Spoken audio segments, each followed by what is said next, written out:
This is just a message to you, my homo brothers, who are on your healing path, who are showing up for the challenging emotions that arise when we dedicate ourselves to true healing.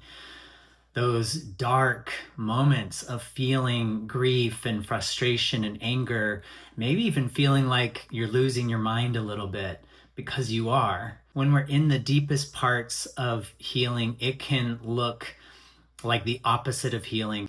It's the reason that so many of us unconsciously don't want to heal, because we know that we're going to have to feel the things that we've repressed. If you're in that space, I just want you to know that you're doing well. When it's the darkest, when it's the most painful, when we're the most discombobulated, when we don't know up from down and we're starting to question reality, in my experience, that is the point of transformation, because we're open. We're open to seeing things in a new way. And that's why we do the healing, is because we know that there's a different reality for us to experience.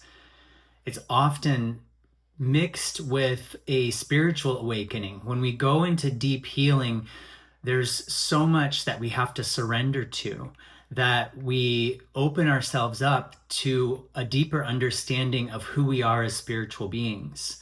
This is how I see the correlation between healing and spirituality, and why for so many of us homos, we have experienced so much pain and so many challenging repressive experiences that I believe push us towards healing at some point in our life, so that we can deepen our relationship with spirituality, because we have such innate spiritual gifts that many times can't be activated until we really fully surrender and we let go of who we've thought we were. We let go of the pain, of the heaviness.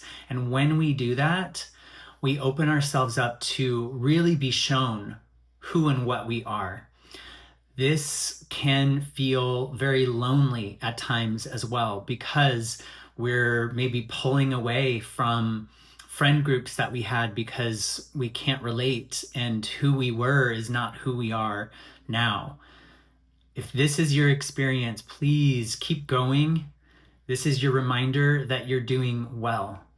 This is your reminder that probably no one else sees it, because it's so internal, and actually people might be confused by who you are and the process that you're under. If you don't have anyone out there that can see and acknowledge what you're doing, what you're going through, and how brave it is, I want you to know that I see that.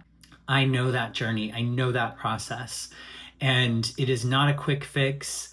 It is not the way that so many inspirational memes or spiritual healing memes on Instagram can make it sound like here's this 10-step process and now all of a sudden you're healed and wow, you've made it to this next part of your life. It's a devastating process. The whole foundation that you've built your life on is false, because it's built on what other people said about you. It's built on beliefs that you had about yourself that are not true.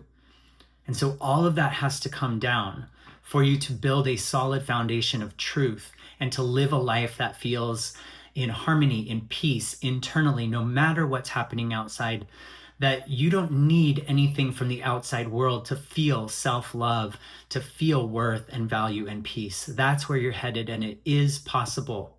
It is brave what you're doing, and I just want you to know that. So much love to you on your process and on your journey. If you would like any support, I'm here. I'm here as support in the comments. I'm here in the offerings that I have.